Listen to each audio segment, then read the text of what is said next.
Dhanik Bharat Educational Institutions, Inter, IIT, JEE, NEET, admission opened. Gujarat ను సొంత గడ్డపై కట్టడి చేసింది సన్ రైజర్స్ హైదరాబాద్. SRH బౌలర్ల దెబ్బకు 20 ఓవర్లలో 5 వికెట్ల నష్టానికి 168 పరుగులు చేసింది గుజరాత్. హాఫ్ సెంచరీలు చేశారు సాయి సుదర్శన్, వాషింగ్టన్ సుందర్. తక్కువ పరుగులకే కెప్టెన్ గిల్ పెవిలియన్ కు చేరాడు.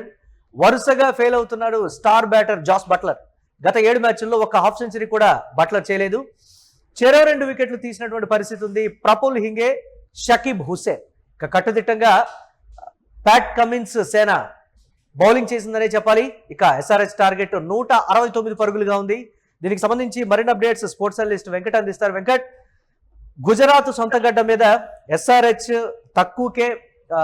తక్కువ పరుగులకే కట్టడి చేసినటువంటి పరిస్థితి ఉంది. సరే, పిచ్ ఎఫెక్ట్ ఎక్కువగా ఉంది, అందుకే గుజరాత్ రన్స్ చేయలేకపోయింది అనుకోవచ్చు. మరి సెకండ్ ఇన్నింగ్స్ ఏ విధంగా ఉంటుంది? కాటేరమ్మ కొడుకులు ప్రతాపం చూపిస్తారా? ఈ 169 పరుగుల టార్గెట్ వారి ముందు నిలబడుతుందా? 10 ఓవర్లోనే కంప్లీట్ చేస్తారని కూడా ఫ్యాన్స్ సోషల్ మీడియాలో విపరీతంగా మెసేజ్లు చేస్తున్నటువంటి పరిస్థితి ఉంది. ఏంటి, ఏ విధంగా చూడాలంటారు?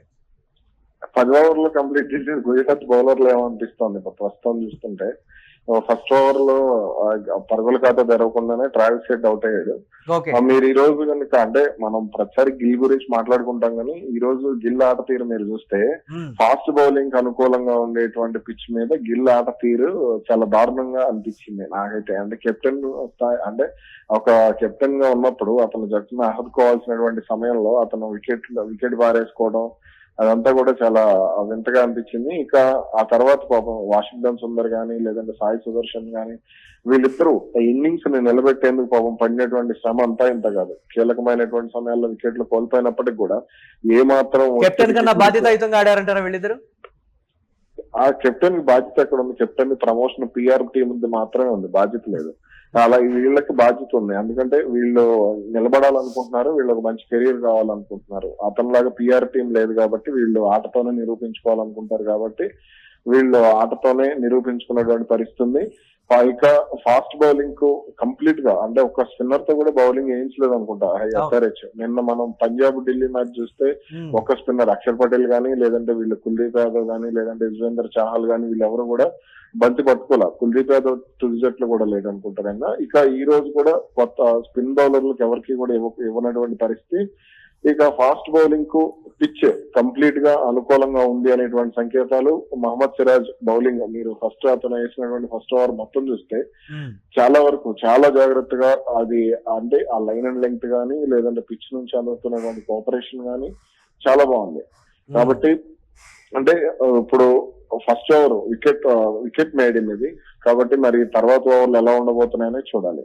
ఎస్, అంటే ఇప్పుడున్నటువంటి SRH బ్యాటింగ్ లైనప్ కి, గుజరాత్ బౌలింగ్ లైనప్ కి, ప్రస్తుతం ఉన్నటువంటి పిచ్ కి ఏం చెప్తారు మీరు? ఏ విధంగా ఉండబోతుంది అంటారు సెకండ్ ఇన్నింగ్స్?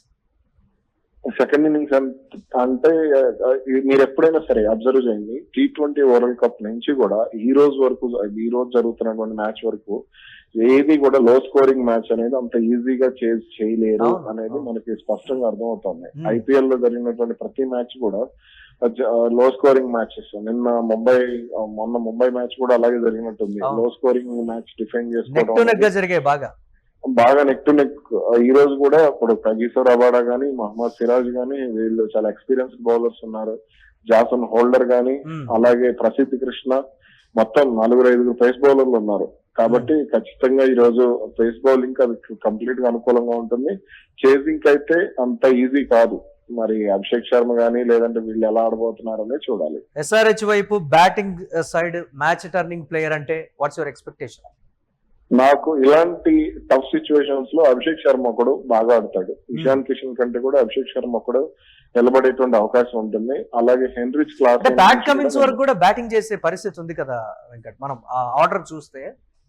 ఎస్, కానీ ప్యాట్ కమిన్స్ ఫాస్ట్ బౌలింగ్ అనుకూలంగా ఉండే పిచ్ మీద ఆడలేడు. ఇప్పుడనే కాదు, నేను చాలా సందర్భాల్లో అతను ఆట తీరు గమనించాను.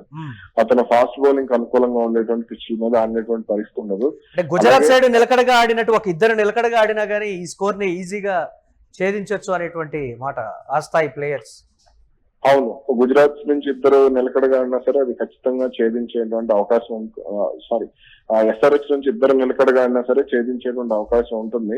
కాకపోతే అభిషేక్ శర్మ మరి అంటే ఆ పిచ్చి షాట్లు ఆడకుండా కొంత జాగ్రత్తగా ఇన్నింగ్స్ కనుక నిలబెట్టగలిగితే, అంటే కనీసం అతను ఒక 7-8 ఓవర్లు కనుక ఉండగలిగితే వాళ్ళకి ఆ టార్గెట్ అనేది కొంత ఈజీ అయ్యేటువంటి ఛాన్స్ ఉంటుంది. Yes, regular question as usual గా ఏంటి మీ ప్రిడిక్షన్? ఈ రెండు టీమ్స్ లో ఏ టీం విజయం సాధించే అవకాశం ఉంది? ఈ ఐపీఎల్ కో దండం పెట్టచ్చు మనం ఖచ్చితంగా. నేను ఈ రోజు అంటే నాకైతే ఒక 55 ఛాన్సెస్ అయితే ఎస్ఆర్హెచ్ కే కనపడుతున్నాయి అనుకుంటాను నేను. మిగతా బౌలింగ్ అంటే మీరు గత మ్యాచ్ లో చెప్పినట్టుగా మీరే అన్నారు నేను రివర్స్ లో చెప్తాను ఈసారి అని. రివర్స్ లోనే చెప్తున్నాను ఈ రోజు. ఎస్ఆర్హెచ్ అనుకుంటున్నాను. మరి ఏమవుతుందో చూడాలి. ఎస్ఆర్హెచ్ కి అవకాశం అనుకుంటున్నాను. మరి చూద్దాం ఏమవుతుంది. Yes right, thanks for analysis Venkat. ఇక గుజరాత్ ను సొంతగడ్డ మీద సన్ రైజర్స్ హైదరాబాద్ కట్టడైతే చేసింది. రెండో ఇన్నింగ్స్ చాలా టఫ్ గా ఉండేటువంటి ఛాన్సెస్ అయితే ఉన్నాయనేటువంటి మాట. పిచ్ కండిషన్స్ ని బట్టి లో స్కోరింగ్ మ్యాచెస్ అన్ని కూడా ఐపీఎల్ అంత ఈజీగా ముగిసిపోలేదు, చాలా టఫ్ గా గడిచాయి. నెక్ టు నెక్ ఉన్నటువంటి పరిస్థితి అయితే ఉంది. ఎస్ఆర్హెచ్ కూడా ఈ మ్యాచ్ లో గెలవాలంటే చెమటోడ్చాల్సినటువంటి పరిస్థితి అయితే ఉంది. ఇక గుజరాత్ బ్యాటర్లలో గిల్ కెప్టెన్ ఇన్నింగ్స్ ఆడలేకపోయాడు. సుందర్, అలాగే వాషింగ్టన్ సుందర్, అలాగే సాయి సుదర్శన్ వాళ్ళు ఆడినటువంటి ఆట తీరుతోటి గుజరాత్ ఆ మాత్రం స్కోర్ అయినా చేయగలిగింది. ఎస్, ఇక ఎస్ఆర్హెచ్ కి సంబంధించి 2 కీలక వికెట్లు అప్పుడే కోల్పోయింది. పిచ్ ఎఫెక్ట్ అయితే క్లియర్ గా కనిపిస్తోంది. చూడాలి ఎస్ఆర్హెచ్ బ్యాట్స్మెన్లలో ఏ ఒక్కరిద్దరు ఆదుకున్నా కానీ గుజరాత్ లో ఆదుకున్నట్టుగా సో మ్యాచ్ గెలిచేటువంటి అవకాశాలు ఉంటాయనేటువంటి మాట. ఆరెంజ్ ఆర్మీ ఆల్రెడీ డల్ అయిపోయింది, డీలా పడిపోయింది అనేటువంటి మాట అయితే వినిపిస్తుంది. ప్రేక్షకులు కూడా ఒకంత దీనికి సంబంధించి 2 వికెట్లు కోల్పోగానే నిట్టూరుస్తున్నటువంటి పరిస్థితి. చూడాలి గుజరాత్ గడ్డ మీద సన్ రైజర్స్ హైదరాబాద్ విజయం సాధిస్తుందా లేదా అనేది.